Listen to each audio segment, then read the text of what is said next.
예, 파일 크기가 좀 너무 커져서 연습 문제 5는 따로 띄어서 지금부터 설명을 드리도록 하겠습니다. 마지막 문제가 연습 문제 5인데요. 연습 문제 5가 다루는 문제는 재분배 정책을 쓰게 되면 어떤 일이 발생할까라는 것입니다.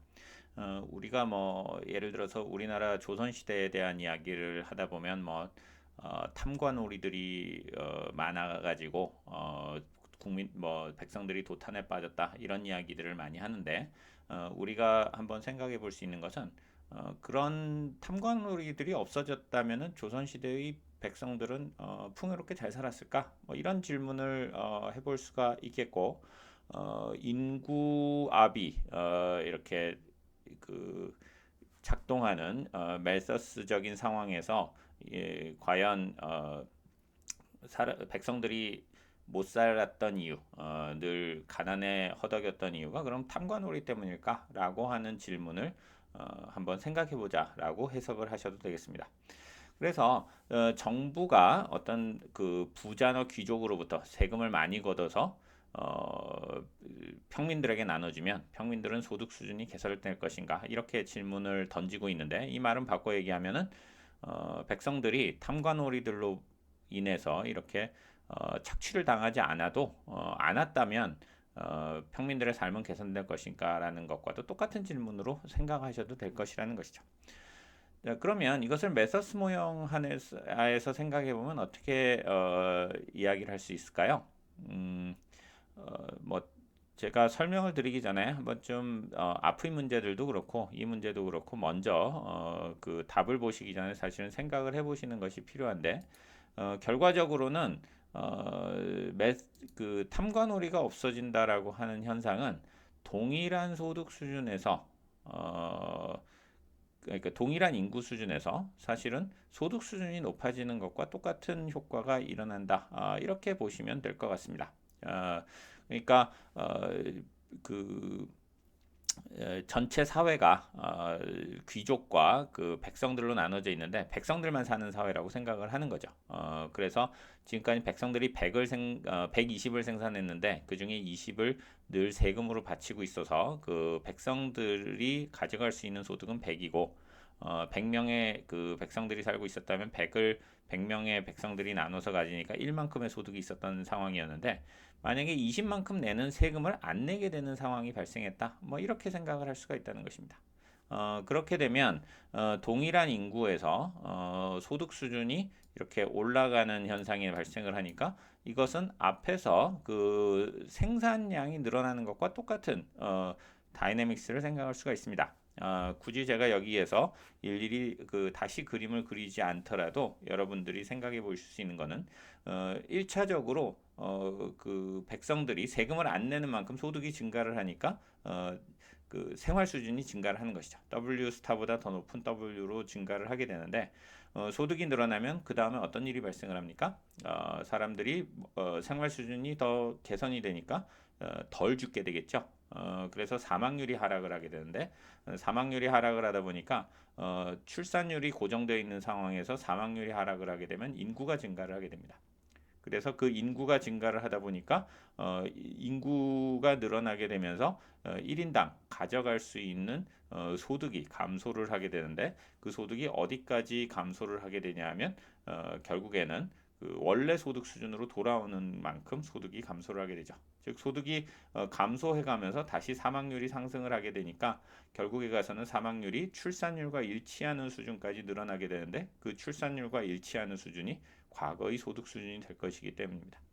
그래서 전근대 사회에서는 이렇게 그 귀족들이나 국가가 가져가는 세금을 줄인다고 해서 그렇게 해서 부자로부터 가난한 사람으로 소득을 이전하는 일을 한다고 하더라도 사실은 그것이 일시적으로는 생활 수준을 증대시켜주는 효과가 있을지 모르지만 궁극적으로는 인구의 증가만을 가져올 뿐 생활 수준의 개선을 가져오지 못한다는 아주 비극적인 결과를 이 멜서스 모형은 보여주고 있다. 이렇게 말씀드릴 수가 있겠습니다. 다시 말해서 멜서스 모형 안에서는 그 사람들이 생활 수준의 개선이라는 것은 불가능한 상황이라고 볼 수가 있겠고, 이렇게 생활 수준의 개선이 불가능한 가장 큰 이유는 바로 인구 압력 때문이다. 즉 소득 수준의 증가가 일어나는 것을 인구 증가에 의해서 늘 이렇게 소진시켜 버리기 때문에 생활 수준의 증가가 이루어지지 못하게 된다라고 하는 것입니다.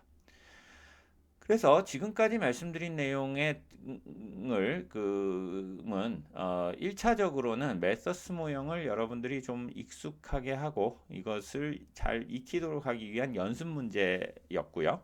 그래서 메서스 모형을 우리가 전제했을 때 생각해 볼 수 있는 다양한 충격들을 어떻게 메서스 모형 안에서 생각해 볼 수 있느냐, 그것을 해보는 과정에서 여러분들이 메서스 모형을 익숙하게 하는 것이 핵심이지만, 이렇게 익숙해가는 과정을 통해서 제가 여러분들께 강조하고 싶은 것은 메서스 모형이 가지고 있는 중요한 특성입니다. 즉 아까 말씀드린 것처럼 인구 압력이 높은 사회에서는 인간의 생활 수준의 개선이 불가능하다라는 것이 메서스 모형이 궁극적으로 제시하는 하나의 함이라고 볼 수가 있는데, 그 이야기는 바꿔 얘기해서 인간의 생활 수준이 개선되는 것은 두 가지 중에 하나다. 하나는 인구가 너무 빨리 증가를 하지 않아서 그러한 생활 수준의 개선이 소진되지 않도록 하는 것, 혹은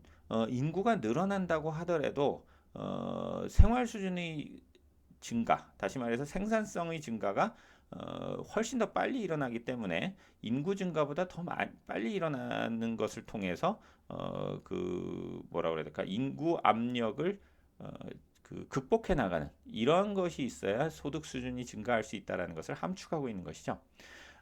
다시 말해서 우리가 앞에서 살펴본 내용의 기초에서 말씀을 드리자면, 이 메서스 모형 이전에 인류 역사 전체를 보면 굉장히 오랜 기간 동안에 최저 생계 수준에서 소득 수준이 이렇게 오랫동안 유지가 되다가 시간이죠.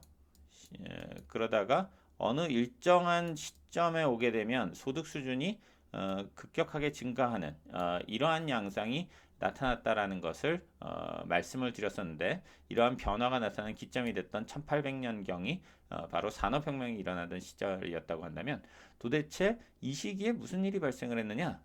이렇게 소득 수준이 올라가는 일이 일어날 수 있는 힘은 두 가지 중에 하나라는 것을 지금 말씀을 드리는 것인데요.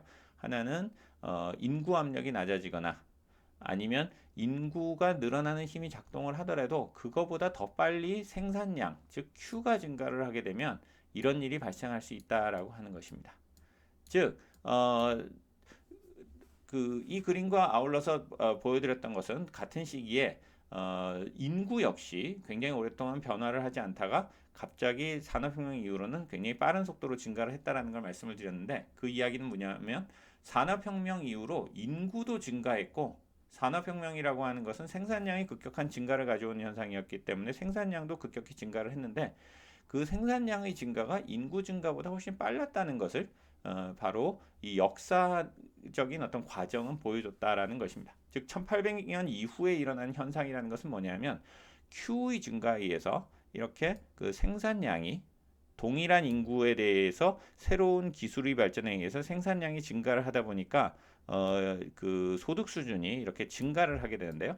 이렇게 소득 수준이 증가를 하게 되면 앞서 보여드렸던 것처럼 출산율보다 사망률이 낮아지니까 당연히 인구가 증가해서 이쪽으로 가는 힘이 작동을 하는 것이죠. 그래서 여기서 다시 이 위로 인구가 증가하면서 소득이 점점 감소하는 요 라인을 따라서 이동하는 힘이 작동을 하는데, 이것이 원점으로 돌아가기 전에 또다시 생산량이 증가를 하니까 뭐 한 이 정도 왔을 때 다시 이렇게 증가를 이 정도 왔을 때 동일한 인구에 대해서 생산 소득이 더 빨리 증가를 하게 되고, 이런 일들이 연속적으로 일어나는 일이 일어나는 것이 산업혁명 이후의 과정이다, 이렇게 말씀을 드릴 수가 있는 것입니다. 다시 말해서 산업혁명이라고 하는 것은 기본적으로 인구의 증가 속도보다 더 빠른 속도로 연속적으로 생산성의 증가가 일어남으로써 인구가 증가함에도 불구하고 그거보다 더 빠르게 그 생산이 늘어나기 때문에 소득이 연속적으로 증가하는, 다시 말해서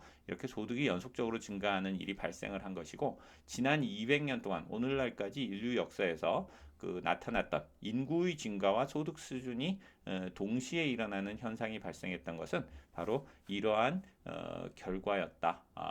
그럼으로써 이렇게 그 생산성의 증가가 인구압을 압도할 만큼 일어나게 됨으로써 인구의 증가에도 불구하고 소득 수준이 계속 증가할 수 있었던 것이 산업혁명 이후에 이렇게 인구 증가와 소득 수준이 동시에 증가할 수 있었던 이유였다. 이렇게 말씀을 드릴 수가 있겠습니다.